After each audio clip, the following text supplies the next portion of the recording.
Grupo é condenado a 14 anos de prisão por torturar adolescente em Nova Friburgo. Marinha abre investigação para apurar causas de acidente envolvendo caça da base aérea naval de São Pedro da Aldeia. A aeronave explodiu durante decolagem. Polícia Civil prende torcedores que planejavam invadir o Maracanã durante o jogo do Flamengo pela semifinal da Taça Libertadores. A ação aconteceu na capital e em cidades do interior fluminense. Terça-feira, 22 de outubro, começa agora o seu SBT Cidade.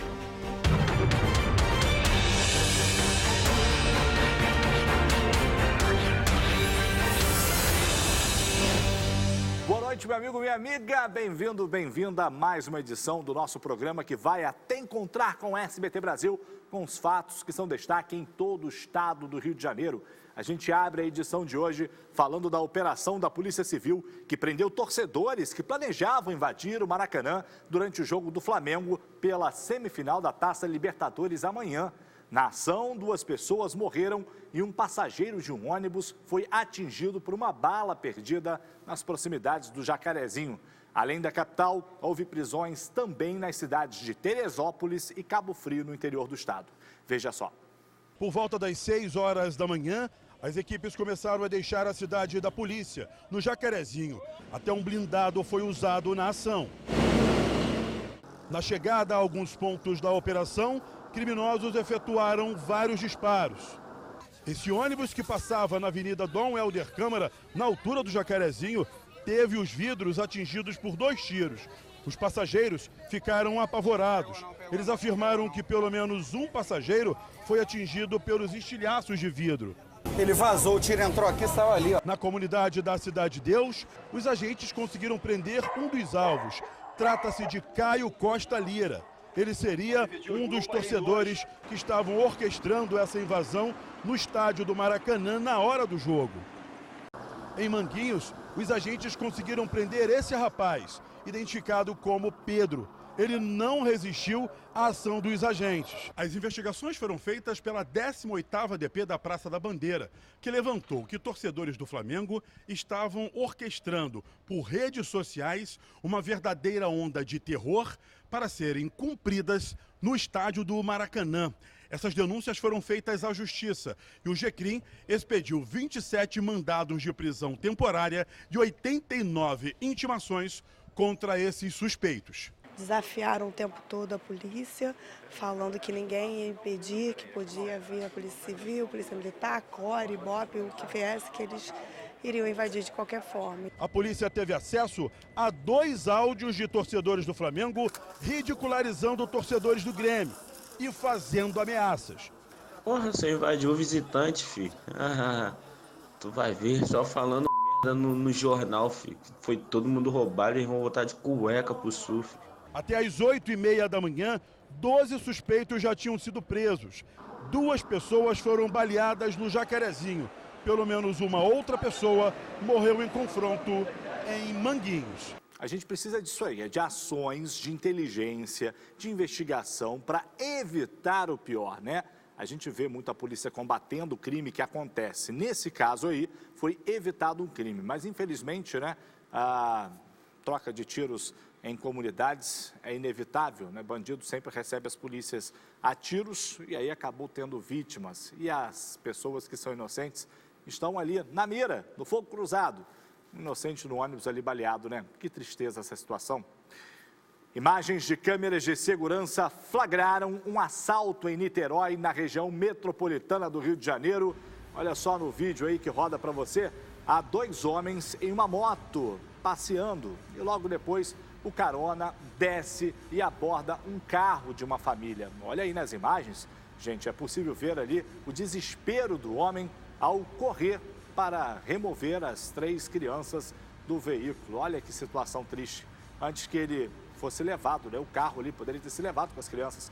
Um porteiro que está próximo ao assalto ali ajuda a resgatar as crianças do veículo. O bandido então assume o volante e vai embora. O assalto durou aí cerca de 30 segundos e aconteceu na rua Tapajós, em São Francisco. A Polícia Civil já identificou os suspeitos que fazem parte de uma organização criminosa que atua no município de São Gonçalo, mas realizam crimes em Niterói. mais de 40 roubos de veículos, principalmente em Caraí, São Francisco, bairros da zona sul de Niterói, foram aí registrados contra esses suspeitos identificados já. Que sejam detidos, né? Que sejam tirados de circulação. Intervalo e volta em instantes com outras notícias de todo o estado.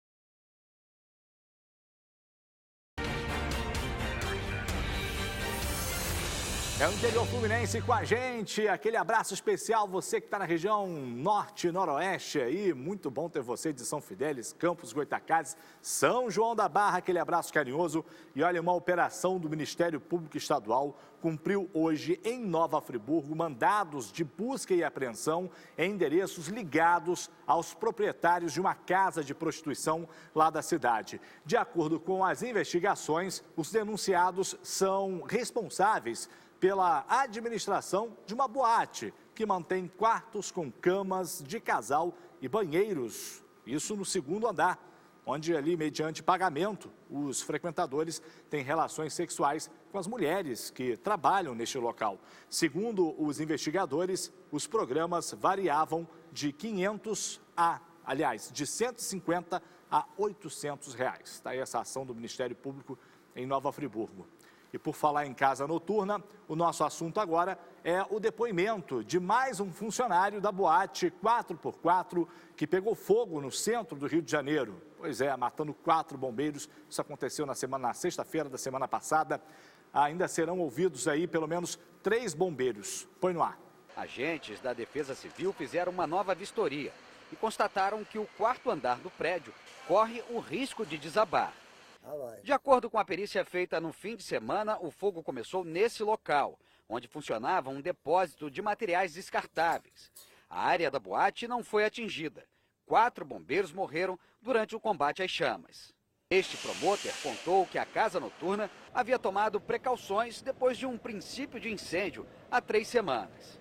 A gente conseguiu, preocupado, a casa contratou um bombeiro que ficava aqui de plantão diariamente conosco. Na tarde desta segunda, um funcionário da boate esteve na delegacia para prestar depoimento.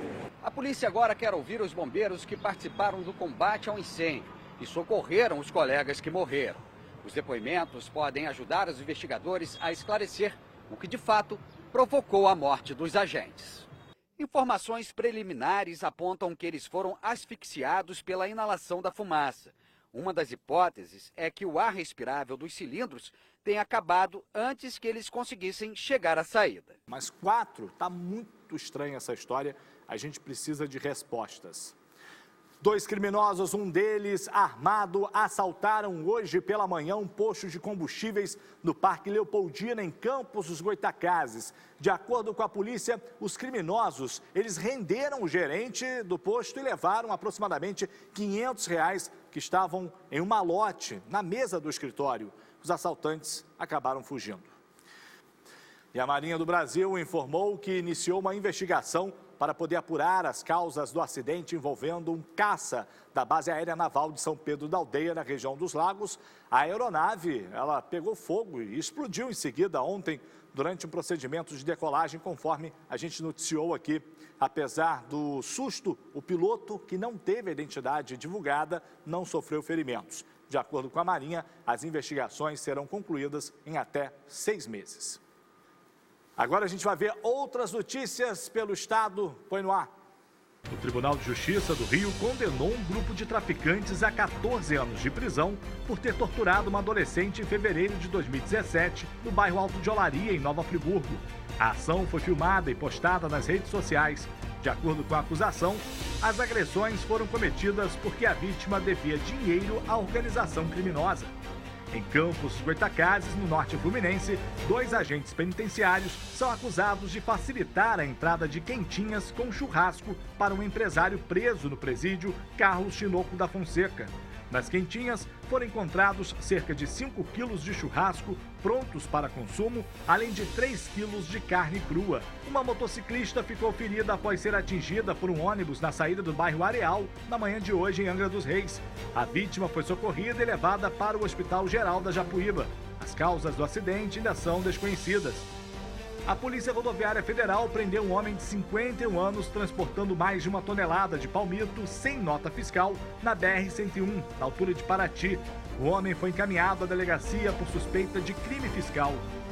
Em Petrópolis, a polícia prendeu no Vale do Carangola, na noite de ontem, 2 menores e um homem de 22 anos com maconha e cocaína. Os 3 foram flagrados oferecendo as drogas para usuários. Os suspeitos tentaram fugir, mas foram capturados. E com essas informações, a gente vai para um rápido intervalo, mas volta já.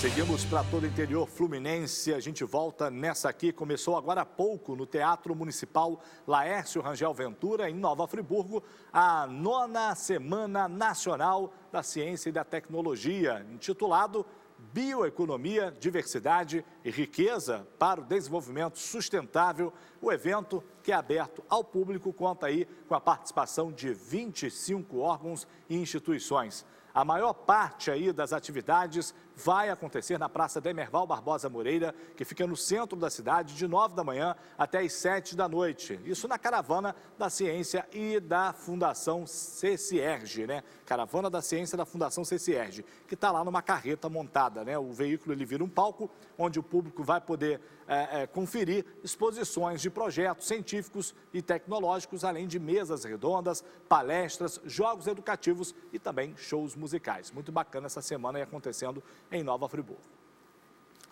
E agora, gente, o SBT Cidade traz o medo de quem anda de ônibus. Você é usuário de transporte público? Então veja só. Um levantamento feito por uma empresa da Baixada Fluminense mostra em números a realidade do terror de muitos passageiros. Pois é, o Fábio Barreto vai trazer agora para a gente esses números na reportagem. Veja só. O vídeo gravado na última sexta-feira durante uma operação policial mostra um ônibus da aviação Flores, atravessado, em um dos acessos ao Jardim Gláucia, na comunidade Santa Teresa, em Belfor Roxo, na Baixada Fluminense. O veículo foi roubado pelos traficantes, que usaram o ônibus como barricada para o caveirão da PM não passar. A imagem é um sintoma da violência na região. Neste outro vídeo, divulgado pela empresa Flores, um alerta e um protesto contra a ação de vândalos e traficantes. Ônibus queimados e completamente destruídos são rebocados para a garagem da empresa. 3 deles foram atacados na noite do dia 3 de outubro, durante guerras de facções em Costa Barros, na zona norte do Rio. Outros 4 veículos de empresas diferentes também foram incendiados na mesma ação. A aviação Flores fala em prejuízos superiores a R$1 milhão e diz que veículos destruídos possuíam ar-condicionado, modelos considerados mais caros. A empresa reitera que segurança pública é dever do Estado e que ela também é vítima da violência. Somente este ano, 51 ônibus foram usados como barricada pelos traficantes e 3 incendiados por vândalos. A falta de segurança aqui na Baixada Fluminense gera uma série de prejuízos. Desde 2012, a empresa teve 28 empregados, entre eles motoristas, afastados por problemas psicológicos e motivos relacionados à violência. Uma pesquisa realizada pela própria companhia revela que a violência urbana é a principal preocupação de 71% dos seus motoristas. O levantamento diz ainda que 50% têm medo de assaltos e 32% de tiroteios. Ir e vir se transformou em sorte. Muitos passageiros que saem dos pontos finais não sabem se chegarão ao destino. Muito assalto, tá tendo muito assalto aqui. Cada momento que entra uma pessoa estranha, a gente fica com medo, né? Linhas da mesma empresa, como Novo Rio Madureira, Vila Nova, Cascadura e São Vicente Meyer, foram transformadas em trajetos de inquietação. A linha 496 Santa Teresa Pavuna está entre as campeãs de mudança de rota, ao lado da Jardim Redentor Belfor Roxo. São chamadas linhas do medo. Somadas, as duas já sofreram também em 2019 38 alterações de rota. Mas os números são ainda bem maiores, quando também ao longo deste ano são avaliadas mais interrupções por causa da insegurança. A Transportes Flores, por meio de sua conta no Twitter, notificou aos usuários 122 mudanças de itinerário. O resultado é assustador. 24 mil passageiros já foram prejudicados. A situação está bastante crítica, mas segurança total. Eu entro no ônibus, eu começo a ficar tensa já, desde a hora que eu entro até a hora que eu vou descer dele. Dá muito, muito medo, dá pavor de verdade. E quantas pessoas que moram no interior do estado já foram vítimas de assaltos em ônibus circulando aí pelo estado do Rio de Janeiro, principalmente na Baixada Fluminense? A gente tem casos aqui que a gente mostrou muito de pessoas que são assaltadas nos ônibus que fazem aquela linha Duque de Caxias a Petrópolis. Pois é, aquela linha já é conhecida aí pelos assaltos e tinha até assaltante que toda semana estava lá, né, como se fosse um emprego e nada acontecia com ele. Infelizmente, essa é a realidade, né? A gente paga o pato pela falta de segurança. E agora um serviço para você que mora na cidade de Vassouras, no sul fluminense, preste atenção, o abastecimento de água vai ser interrompido nesta quarta-feira para uma manutenção na estação elevatória de água bruta de Barão de Vassouras, tá? Toda a cidade será afetada, de acordo com a Companhia Estadual de Água e Esgotos, a SEDAI. O abastecimento pode levar até 24 horas para se restabelecer, principalmente nas ruas mais altas. Então fica aí o recado, né? A dica é economizar água, você aí de Vassouras. Agora eu faço o quê? Tô indo embora? Tá bom. O SBT Brasil bate a porta com as informações mais importantes do país e do mundo. A gente volta a se falar amanhã. Tchau.